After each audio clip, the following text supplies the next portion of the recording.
bum, bum, bum, bum, ba-dum, bum, bum, bum. The Harry Potter franchise. I've been a fan of this series as long as I can remember. I remember when I was little playing with all the Legos as they came out and watching the movies as they came out in theaters. I vividly remember sitting there watching Deathly Hallows Part 2 at least 5 or 6 times in the theaters, and I've just been in love with the series ever since. When I got older, I started reading the books, and I was old enough for the Cursed Child book premiere, and I remember going to that and it being a very fun event.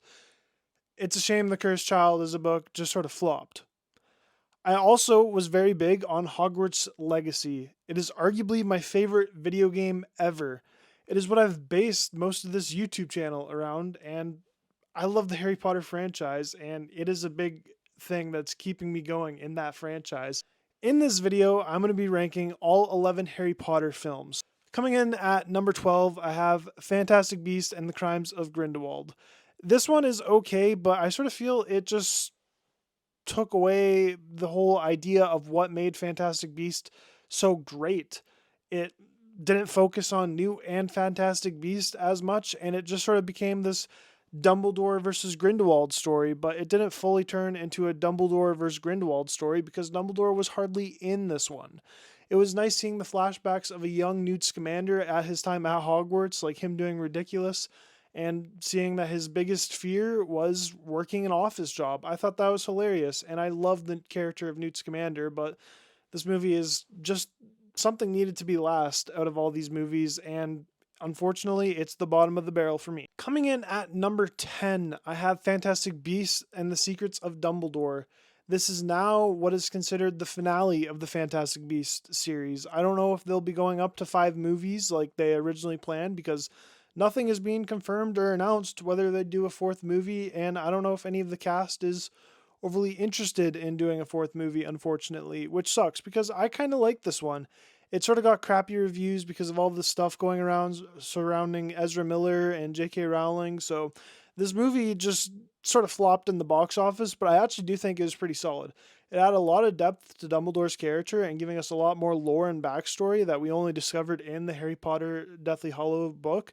And we got it in live action in a movie. And I thought that was pretty cool to explore Dumbledore's history, and that's why this movie's number 10. Coming in at number 9, we have the first Fantastic Beasts movies, Fantastic Beasts and Where to Find Them. This is the best of the Fantastic Beasts movies. It is a solo film about Newt Scamander collecting his beasts, and it sets up a bigger film series, which they tried to do, but they just had Newt in the lead of the next 2 movies for some reason. But Fantastic Beasts and Where to Find Them, this was Newt Scamander's movie, and it was about him and the Beast, and I love that because as a Hufflepuff, I love Newt Scamander. He's one of my favorite Harry Potter characters, and I just loved him in this movie, him being such a dork for him and all of his beasts and just hanging around the whole time.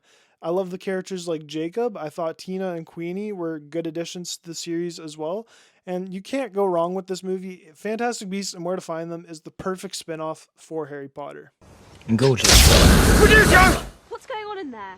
Nothing. Coming in at number 8, I have Harry Potter and the Deathly Hallows Part 1.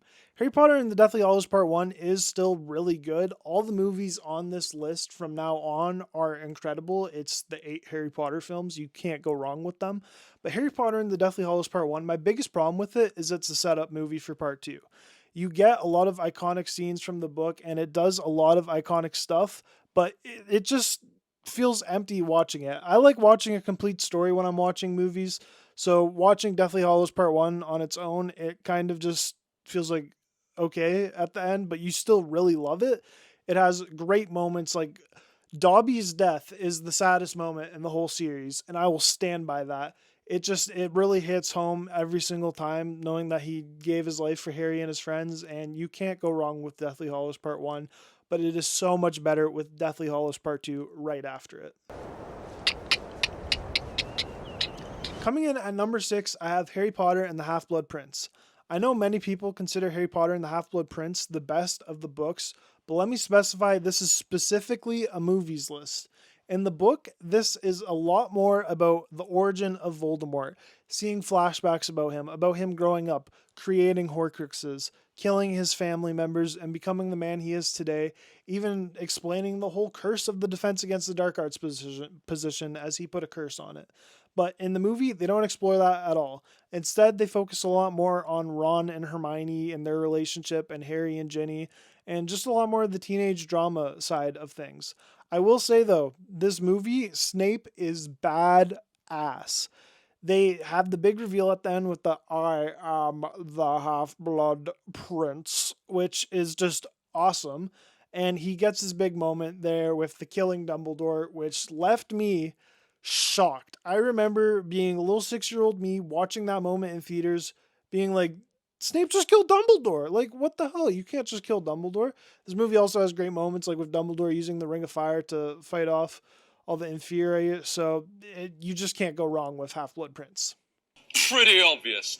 In sixth place, I have Harry Potter and the Chamber of Secrets. Chamber of Secrets is really fun. It is the sequel to the Philosopher Stone, and you just can't go wrong with it. It's a nice build off and stepping stone out of Philosopher Stone, but it still keeps them in like the little... This is a quick little editor note in the video, and I can't believe I did this, but I seriously forgot to mention the greatest character in all fiction, Professor Lockhart, during this section of Chamber of Secrets. And I'm just pretty ashamed of this. He's the greatest character in all of fiction, probably. And for me to just leave him out here, it's just, you could go dislike this video now. Cute phase that they are in during Philosopher's Stone. So it's got like the cute young factors of them being young that Philosopher's Stone has, but it sort of loses the charm of being the introduction to the series. And I feel it starts to show just slightly more cracks in it than Philosopher's Stone did, just because it's not the introduction to the series. That being said, though, I love this movie. The basilisk scene, I watched that so much when I was little. Just seeing Harry take on the basilisk and just showing how brave he was as like a little 12-year-old boy. I wouldn't be doing that as a 12-year-old, so I thought that movie was incredible. And just everything going on in it. That's the introduction to Dobby. You get Draco versus Harry in Quidditch. It's just awesome. Hogwarts, Hogwarts, Hoggy Woggy Hogwarts. Coming in at number 5 is Harry Potter and the Goblet of Fire. I've read online that this is considered the worst of the Harry Potter movies out of the main 8, and I have to disagree. I loved this movie as a child. Seeing Harry compete in the 3 tasks when he wasn't supposed to be picked is just very incredible. I know a lot of people like to pick out moments like, Harry, did you put your name in the Goblet of Fire? Did you put your name into the Goblet of Fire, Harry? Dumbledore asked calmly. Harry! I protest! Harry, did you put your name in the Goblet of Fire? The Goblet of Fire is so incredible for me is just, it's the final year of them being truly young and innocent. It is the big turning point of the series. Batman dies in this movie. It's the big turning point, and you can't not love Goblet of Fire, in my opinion. Coming in at number 4, I have Harry Potter and the Order of the Phoenix. Order of the Phoenix is incredible. I love the film style of it. Harry is sort of on his own. He's depressed. He's feeling like his friends don't fully trust him, and no one truly believes what happened to him in the graveyard last year. Dumbledore is distancing himself from him, and he's sort of pushing himself away from his friends now in this movie. But eventually he learns that if he wants to fight Voldemort, he's going to need to do it with his friends. So he forms Dumbledore's army. On top of that, in this movie, you have Dolores Umbridge, who, might I add, despite being incredibly hated, you can't not love Dolores Umbridge. The actress who played her did an incredible job of being the most hated character in the series somehow, even more hated than Voldemort, and Voldemort's the main villain. So good job to the actress for pulling off such an incredible performance for that. Order of the Phoenix is incredible. You also have the big final duel with Dumbledore and Voldemort, which is easily the best wand fight we've seen in the entire series. I have so much stuff I could praise about Order of the Phoenix. It's incredible. I know it's the longest book though, so a lot of people were quite happy that they shrinked it down a lot in the movie and cut out a lot of the extra side stuff that wasn't really needed, in my opinion. In our dreams, we enter completely our own world. You know, it's completely our own world. And we like to swim in the deepest waters and fly. They had put a fart machine Into my In sleeping third bag. place, I have Harry Potter and the Prisoner of Azkaban. You can't go wrong with this movie. The thing that really makes this movie stand out a lot more to me is the fact that Voldemort's not the main antagonist in this. Instead, you get the subplot of who did it, kind of like a Knives Out. You're set up to believe Sirius is the main villain of it, but then Sirius ends up being Harry's godfather, and it was actually Ron's rat the whole time. And the coolest teacher we've seen so far, Professor Lupin, is actually a werewolf. On top of that, all three of them were part of the Marauders, and they were best friends with James. And they made the Marauders map, which Fred and George found in Filch's office, which later ended up in Harry's hands, which led Professor Lupin to find out that Sirius was innocent and he was alive, and so was Peter Pettigrew. So this movie is just awesome. It has so much plot twist to it. It even has the little cameo of Newt Scamander that they threw in at the time before they even knew that they were going to do the Fantastic Beasts movies. There's just so much great stuff to list off about this. The scene of Harry riding Buckbeak with his arms out, just having a blast. You can't go wrong with Prisoner of Azkaban, and that's why it is number 3 on this list. Shut up, Harry. At number 2 on this list, I have The Philosopher's Stone. I was a little bummed out when I found out my mom had this movie all the way ranked at 8. 8! Can you believe that? We're talking The Philosopher's Stone. This is the one that sets up the whole series. It's incredible. You get all the iconic lines like, "What an idiot," or "It's Leviosa, not Leviosa," or "It's you that has to go on, Harry, not me, not Hermione, you." There's so much great stuff in the movie. You can't, there's so much, oh my God. My brain is exploding at how awesome Philosopher's Stone is. It's the setup to the series, and it's both the book is awesome and the movie's awesome. You can't go wrong with Philosopher's Stone.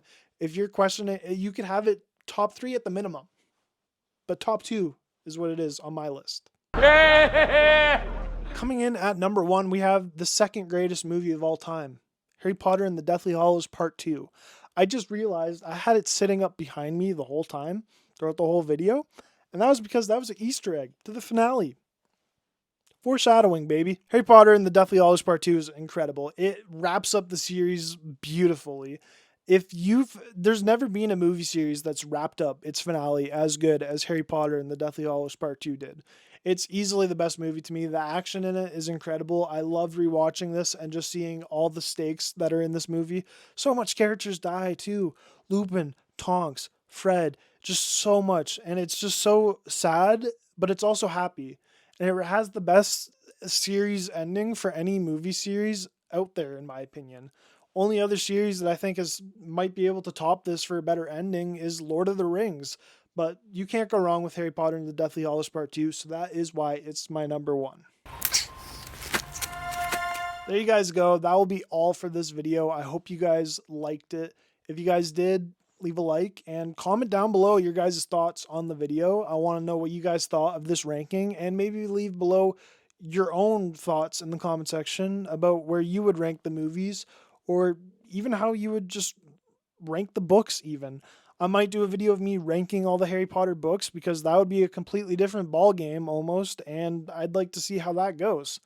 If you guys want any other types of style videos from me about movies or TV shows or comics, you name it, I'm down to do them. I'm really liking this new style of video I'm doing right now with the microphone setup and doing all these cool setups for me.